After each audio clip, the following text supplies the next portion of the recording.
பார்த்த ஒரு பாண்ட் வேற. பட் ஆனா ரியல்லா நாங்க வந்து ஷபு அண்ட் பிரியா அப்படின்னு பார்க்கும்போது வந்துட்டு அது அது ஒரு மாதிரி சூப்பரான ஒரு காம்போவா இருந்தது இல்லையா?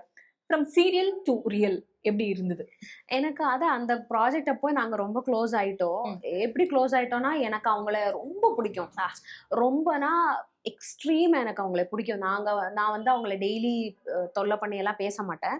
பட் டெய்லி நான் அவங்கள நினைப்பேன். எனக்கு அவ்வளவு பிடிக்கும் அவங்கள. அதை நான் அவங்ககிட்டே சொல்லியிருக்கேன். அண்ட் இந்த குக் வித் கோமாளி விஷயம் வந்து நான் அங்க எதிரே பார்க்கல. ஆக்சுவலி அவங்க எனக்கு ஒரு நாள் மெசேஜ் பண்றாங்க, ஷபு இந்த மாதிரி குக் வித் கோமாளில கூப்பிட்டுருக்காங்க, நான் குக் வித் கோமாளி இந்த வருஷம் பண்றேன் அப்படின்னு. அப்ப என்ன கூப்பிடல, எனக்கு தெரியாது. வாவ் மேம் சூப்பர், அப்ப நான் உங்களுக்காக பாப்பேன், நீங்க ஜெயிக்கணும் அப்படி இப்படின்னு நான் அவங்க கிட்ட சொல்றேன்.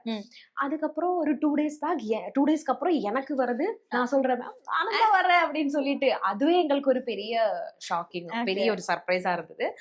அதுக்கப்புறம் அவங்களோட இருக்கிற டைமே வந்து சிரிச்சுக்கிட்டே தான் இருப்போம் நாங்க. இப்ப அந்த குக் வித் கோமாளி செட்ல ஷார்ட் இல்லாத டைம்ல எங்க 2 பேரோட அந்த கக்கா பப்பா அந்த சத்தம் தான் கேட்கும் ஃபுல் செட்ல.